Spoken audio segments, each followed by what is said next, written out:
My history with the paper. Well, it started back my first week freshman year, and I showed up on a whim to this because I'd heard Kurt Vonnegut had written for the newspaper. So I was like, this will be easy. I'll write a couple articles, and see what it's all about. I had no intention of being a journalist at the time. And then, 2.5 years later and several flunked language courses later, I kind of ended up here, and along the way I interviewed the infamous College Town Creeper. I did a feature series on the Mars rovers, speaking to Steve Squires himself. And I even did a feature on the Tompkins County Quilting Guild, the secretive society that kind of controls Ithaca while they quilt, which was fun. I joined as a student in 1971, my sophomore year, and became an associate editor in 1973 to 74. And then I and one other person set up the first Cornell Sun composing room in 1975. Erica Stein, a former associate editor, jokingly said that I joined the art section just for the free CDs. And she meant it facetiously, I think. But the truth is that I actually pretty much did join for the free CDs, since there was no other, financial compensation. That was really the only reason to write for them. On a typical day, I'll cut a few classes and I'll come in early and realize that we're not going to have any stories for tonight. And so I'll hastily call up a bunch of writers, and most of them have me on call block by now. I mean, I don't know what really motivated me on a daily basis. I think there's an enormous amount of pressure for the editors and writers to produce like a complete product every single day. I think my motivation was mostly just to sort of do that day's task and complete that day's paper. And it was sort of on a daily basis, and I didn't really have any sort of like philosophical or theoretical goals of like what I want to do for the paper on like a long-term scale, or like how this was improving me or improving the paper. It was just sort of a, I'm going to work today and trying to put out a paper, and like it was more of a like, let's get the job done kind of thing.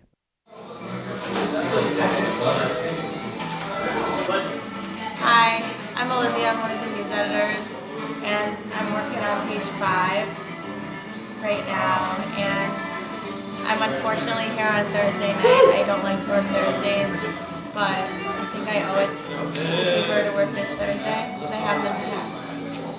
Got it. Should I start? Yeah. All right, my name's David Railsback. I'm a sophomore right now. I read The Sun pretty much every day while I'm in class.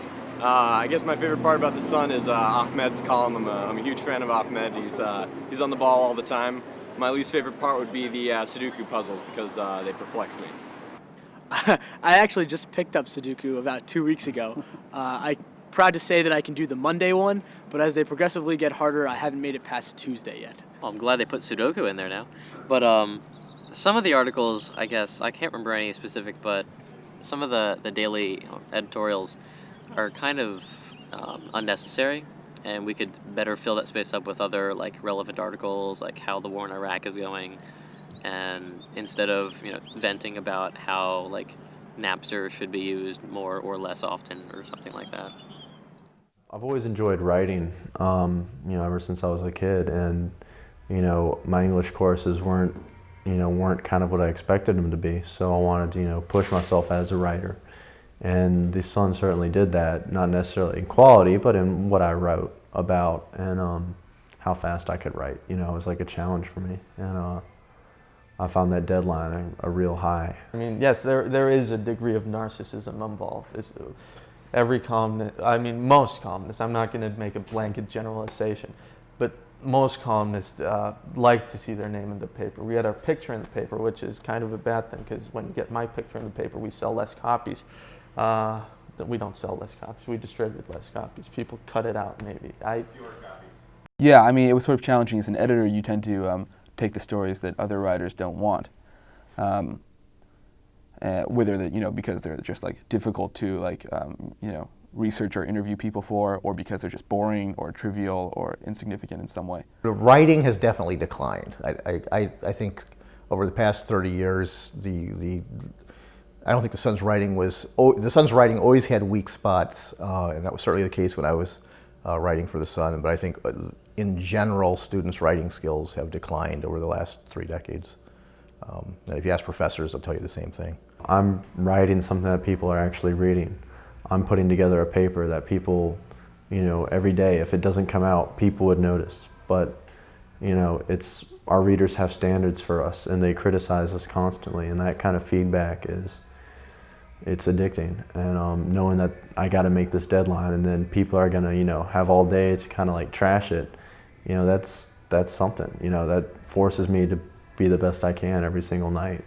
I recall there was one time when we reviewed a sort of sex manual, and the sex manual had like very graphic caricatures or like cartoons of certain depraved sexual deviant acts. So we ran it, and then when we came into the office on Monday, we realized that there were a bunch of emails from like parents and professors talking about how like, our 6-year-old daughter picked up the paper and saw these like crude depictions of fellatio on the back of the paper, and at that point, we sort of realized that people were actually reading the section, and that they didn't like to see sex cartoons in our section. Those were the two morals. I mean, I guess essentially that's what we kind of strive to do with our columnists. We want to, spark up some controversy, and we're doing a good job of it, at least with the administration right now. I mean, there's been times where we've done some bonehead things. Like last year, we ran, one of our most popular comic strips was Ant-Man. And on the cover of the Sun that day, we had an article on, a lecturer was talking about how Asians kind of face a lot of times extra pressure academically and socially from their parents and from their peers. And then we ran a comic on the editorial page, basically implying that Asians were these soulless robots who really destroyed the curve for all the other students.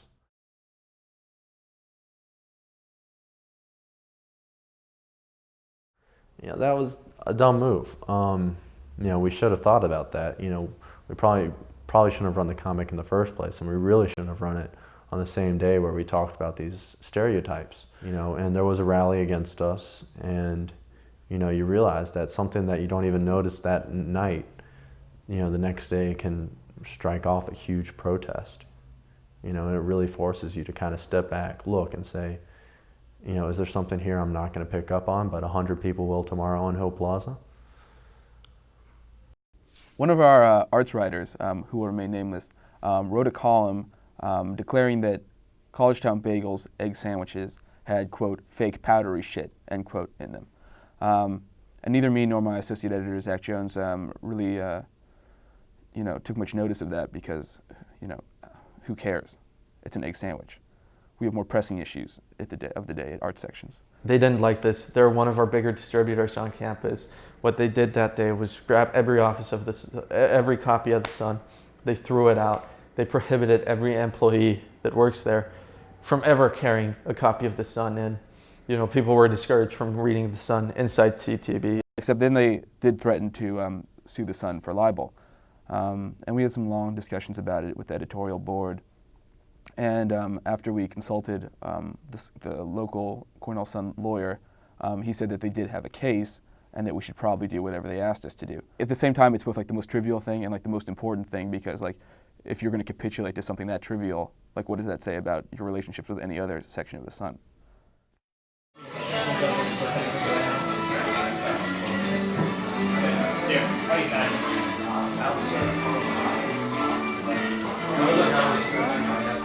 On the most basic level, it provides the daily crossword, but what I hope that it does is provide all of our readership, and that's a pretty expansive readership. Our circulation is 5,200 in print, with about 2.5 read-throughs per paper, with some insight about what's going on campus and how, and through our opinion section, putting that into a national context, how that might relate to national issues. I mean, I think the job of the Sun on campus is kind of tell people what's going on in their world and help them become involved. Cornell's an easy place to kind of find your niche and then never break out of it. I think part of the role of the Sun is to say, this is Cornell. We're a huge school with a lot of different types of people.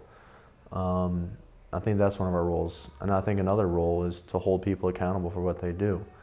A lot of times administrators will do stupid things, or students will do stupid things, and part of our role is kind of point out, if something's going wrong, we're kind of like a check and balance on it. The Sun's job should be, in my opinion, to be an independent watchdog and to first act as an advocate for students, but basically as an advocate for the truth. And part of that job is to question authority. A good journalist, seeks the truth and seeks analysis that finds the truth, and doesn't just believe what power sources say in press releases. And the Sun has been better at that in certain areas and weaker at that in other areas. I would say right now it's kind of weak in that area. In the early 70s it was much better, because I was coming out of the 60s, and I think there was a much more skeptical attitude among young people in general. And right now there's more of an accepting things as they are type attitude among students.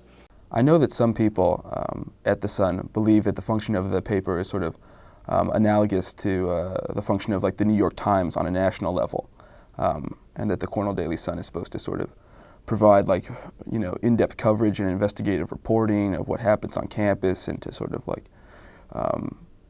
improve or enhance the knowledge of the student body and of people in the Ithaca community. My impression, though, just from like engaging with readers and interacting with people at Cornell, is that most people don't really see the Cornell Daily Sun as that. I would say that if I had to compare the Cornell Daily Sun to any one publication, it would probably be People magazine or something like that, or like Us Weekly. We, as the Cornell Sun, are the only chronicle of Cornell's history.